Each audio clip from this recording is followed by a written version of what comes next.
You can run a team, crush deadlines, and keep everything together at home. But when it comes to love, perfectionism and overfunctioning can quietly sabotage intimacy. If you're someone who's mastered achievement but struggles with deep connection, you're not alone. Today, we're diving into what I call the achievement paradox: why being detail oriented, independent, and high achieving protects you in the workplace, but often walls you off in relationships. And most importantly, how you can begin to rewire so that love actually feels safe. Hey there, I'm Lynn Carpenter with Blissful Heart Coaching.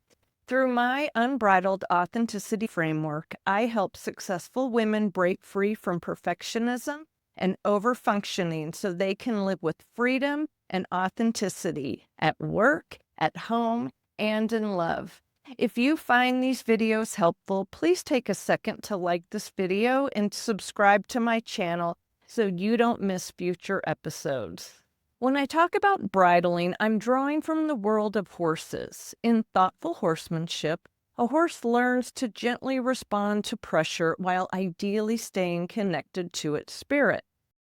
But many of us internalize pressure so deeply that we began to bridle ourselves, suppressing our real feelings, desires, and needs to stay safe, accepted, and loved. The unbridling process is about loosening those old reins, healing the protective patterns, and reconnecting with our whole, worthy, soul-led selves. At work, high standards, independence, and control equal safety and results. Love isn't a performance review, and yet that's exactly how many of us approach it. The same drive that makes you unstoppable in your career can block you from the very connection you long for. Many accomplished women grew up with volatility, neglect, or rejection. Perfectionism and control became survival skills. If I do everything right, I'll be safe. Those strategies worked beautifully in building a career, but intimacy requires the opposite: letting go, trusting, receiving. This is how it often shows up in love. Expecting perfection in yourself or your partner, struggling to soften and actually receive care, approaching love like something to manage instead of an experience to feel, and needing certainty, which kills the dance of connection. I see this with my horses every day. They won't connect if we're performing, controlling, or armored. They only respond to presence, vulnerability, and truth.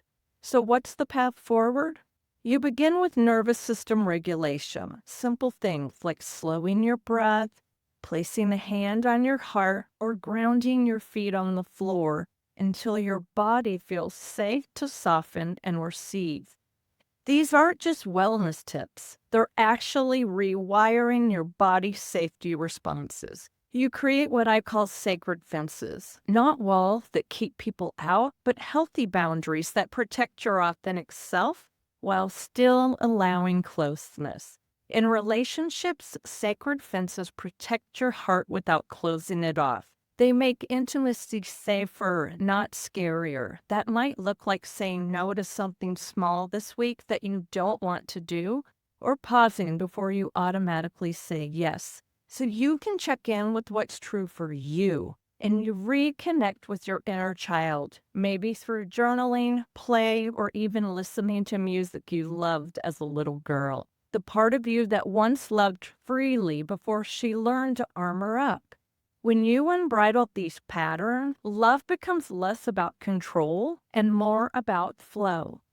So if you've been wondering why career success hasn't translated into relationship success, it may not be because you're broken. It's because the strategies that once protected you are no longer serving you.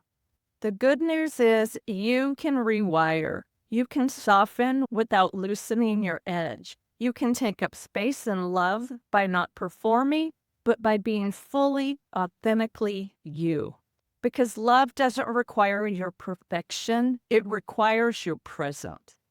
If this resonates with you, I'd love for you to explore this deeper with my free inner child meditation. It's designed to help you reconnect with the part of you who knew how to love openly before life taught her to armor up. You'll find the link in the description below.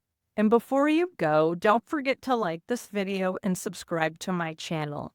It really helps me reach more women who are ready to unbridle their lives. Thanks for watching, and I'll see you in the next video.